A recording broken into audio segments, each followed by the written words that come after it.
मैया की जय, जगदम्बे मैया की जय। व्रत उपवास हमारे भारतीय सनातन संस्कृति में है और आज हम आपको बताएंगे कि जगन माता शुक्रवार का जो व्रत है, संतोषी माता का व्रत और विधि कहानी आप सभी श्रवण कर पुण्य लाभ प्राप्त करें और ये व्रत करके अपने जीवन को सफल बनाएं। माँ आप सभी की मनोकामना को पूरी करें। एक बार प्रेम से बोलिए संतोषी मैया की जय। जो माँ संतोषी की उपासना है, पूजा है, व्रत है, वो बड़े श्रद्धा भक्ति भाव से किया जाता है। माता को गुड़ और चने का भोग लगाया जाता है। विशेष ध्यान जो रखने वाली बात है वो ये है कि इस दिन खटाई बिल्कुल नहीं खानी चाहिए, ना घर में ना किसी को। ये संतोषी माता के व्रत की विधि और कहानी आपको आइए हम भक्ति भाव से सुनाते हैं। आप भी श्रवण कर अपने जीवन को धन्य करें। संतोषी माता का व्रत इस प्रकार है।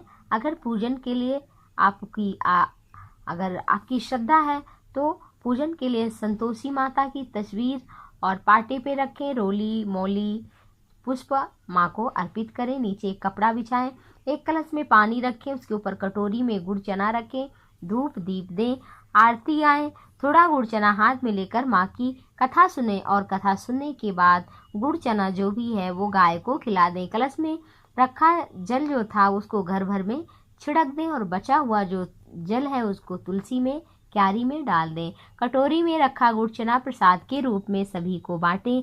जिससे प्रसाद दें उसे भी खटाई खाने से मना करें। भोजन करने से पहले गुड़ चना प्रसाद के रूप में लें, फिर एक समय शाम के समय चाहे तो भोजन भी कर लें। संतोषी माता की कथा। एक बुढ़िया के 7 बेटे थे। 6 बेटे कमाते थे, 7वां बेटा नहीं कमाता था। बूढ़ी माँ कमाने वाले बेटों के लिए सुंदर भोजन बनाती खिलाती, लेकिन जो छोटा बेटा 7वां था उसको बचा हुआ जूठन दे देती थी। इस बेटे को इस बात का बिल्कुल भी पता नहीं था। उसकी पत्नी ने देखा, उसकी पत्नी ने अपने पति से बताया तो उसे विश्वास नहीं हुआ। उसने कहा कि जब आप देखेंगे तब आप खुद ही विश्वास करेंगे। एक दिन वो रसोई में गया और बुखार बीमारी का बहाना करके रसोई घर में पतला कपड़ा मुख पर डालकर सो गया और माँ के कृत्य को देखा कि माँ ने जूठा हमारे लिए लड्डू बनाया है जो भाई छोड़ करके थोड़ा कुछ चले गए, थोड़ा भोजन इकट्ठा करके हमको दे दिया। माँ ने कहा कि आओ भोजन करो बेटा। बेटे ने कहा मुझे भूख नहीं है और मैं जा रहा हूँ परदेश। माँ ने कहा कल जाना है तो आज ही क्यों नहीं जाता। वो तुरंत घर से निकल पड़ा। उसे जाते समय अपनी पत्नी की याद आया और गया जहाँ पत्नी गोबर के कंडे बना रही थी। बोला कि मैं परदेश जा रहा हूँ, कुछ समय बाद लौटूंगा, तुम अपने धर्म का पालन करना। वो बोली कि हे नाथ आप मेरी चिंता ना करें, लेकिन आप मुझे भूलना मत और अपनी कुछ निशानी दे दो ना, उसे देखकर मैं समय बिता लूंगी। उसके हाथ में एक अंगूठी थी, वो लेकर चल पड़ा। एक शहर में वो जब गया तो वहाँ बड़ी दुकान देखकर उसने काम मांगा। वहाँ जरूरत थी इसलिए सेठ ने उसे काम पर रख भी लिया। उसे दिन रात मेहनत करते देख सेठ खुश हो गया और अपना उसने पार्टनर उसको बना लिया। कुछ समय बाद सारा काम उसे सौंपकर सेठ यात्रा पर निकल गया। अब वो खुद बहुत बड़ा शहर का नामी सेठ बन गया। उधर उसकी पत्नी पर बड़े जुल्म हो रहे थे। घर के सभी लोग उससे दिन भर काम करवाते, जंगल में लकड़ी लाने भेजते, भूसे की रोटी खाने को देते, नारियल के फूटे कटोरे में पानी पिलाते। एक दिन जंगल जाते समय उसने रास्ते में कुछ औरतों को संतोषी माता का व्रत करते हुए कथा कहते हुए सुना। उसने पूछा कि ये व्रत कैसे है, इसके करने से क्या होता है। उनमें से कुछ औरतों ने बताया कि ये जगदम्बा संतोषी माता का व्रत है, इसे करने से दरिद्रता मिट जाती है, मन की समस्त चिंता दूर हो जाती है, कुंवारों का विवाह होता है, रोग दूर होता, हर प्रकार का सुख और उसकी मनोकामना पूरी होती है। इसके करने के लिए अपनी सुविधा और शक्ति के अनुसार गुड़ चना लेना चाहिए।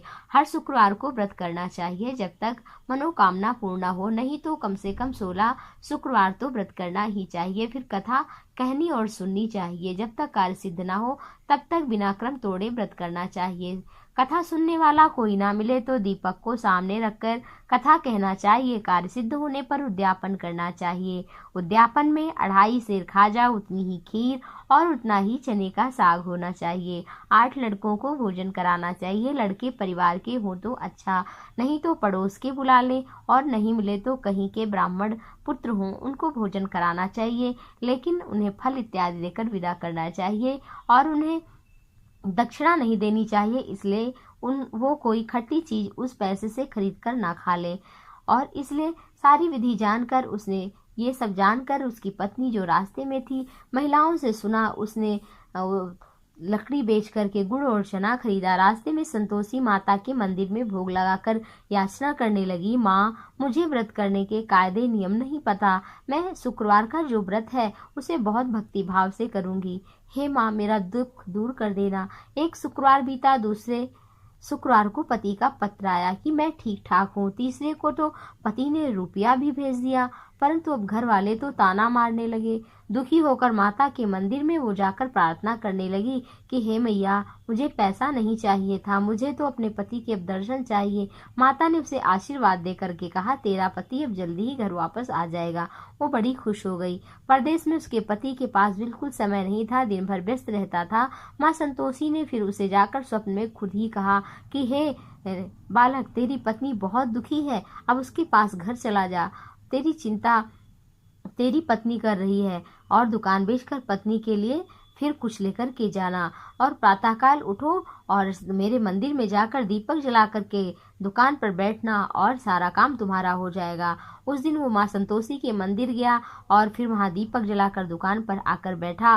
थोड़ी ही देर में उसका सारा सामान बिक गया और फिर पत्नी के लिए गहने और कपड़ा पैसा लेकर के रवाना हो गया।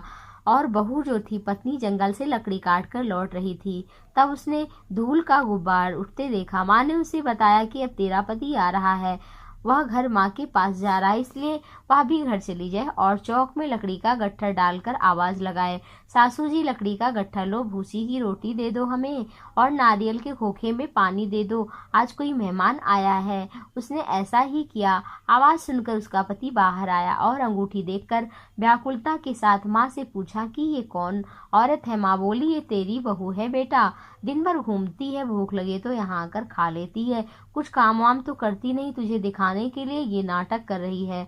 उसे विश्वास नहीं हुआ और माँ से चाबी लेकर के ऊपर वाली मंजिल पर कमरे में अपने पति पत्नी के साथ पति पत्नी दोनों चले गए। कमरे को महंगे सामान से सजाकर महल जैसा बना दिया। दोनों सुख से रहने लगे। पत्नी ने अपने पति से कहा कि हे नाथ मुझे माँ का उद्यापन करना है। पति ने कहा क्यों नहीं। खुशी से माता के उद्यापन की तैयारी करने लगी। जेठानी के बच्चों को खाना का न्योता दिया। उसका उद्यापन बिगड़ने के लिए जेठानी ने बच्चों से कहा कि तुम खटाई मांगना। बच्चों ने वैसा किया, पर उसने खटाई देने से इनकार किया तो बच्चों ने कहा हमें कुछ धन ही दे दो। बच्चों ने जाकर खटाई खरीदी और खट्टी चीज खरीद कर उसके सामने ही खाने लगे। वो मना करने लगी, लेकिन माँ भी इधर क्रुद्ध हो गई। सिपाही आए, उसके पति को साथ ले गए। जेठानी बोली चोरी के करके पैसे इकट्ठे किए गए थे इसके द्वारा, इसलिए सिपाही ने ले गए। बहू रोती बिलखती माँ के मंदिर गई। माँ ने कहा कि मुझसे कोई भूल हुई हो तो हे माँ जगदम्बे उसे आप क्षमा करो।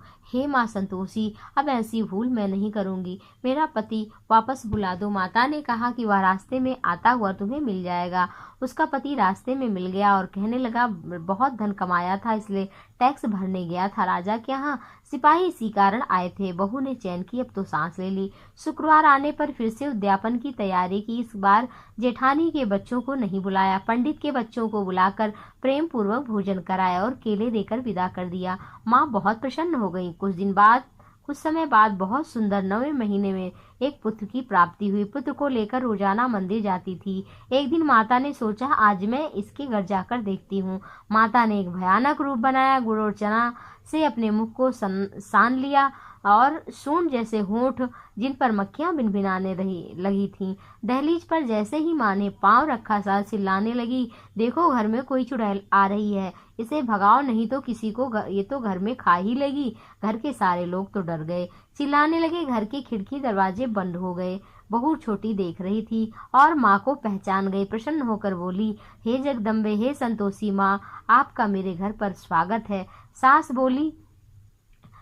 से बोली माँ जी डरो मत, ये वही संतोषी माता है जिनकी पूजा मैं करती हूँ, जिनका मैं व्रत करती हूँ। यह कहकर उसने घर के सब खिड़की दरवाजे खोल दिए। सभी लोग माँ के चरणों में गिर गए।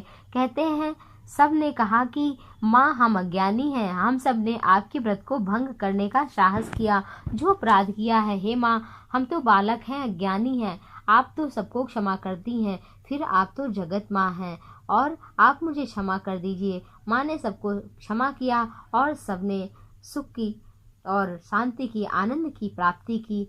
और जैसा माँ ने उन सबको फल दिया, जगदम्बे संतोषी माँ सबको, जो कथा सुन रहा है, पढ़ रहा है, उसको और उसके घर वालों का और उसका मनोरथ माँ पूर्ण करें। बोलो संतोषी माता की जय, जगदम्बे मैया की जय।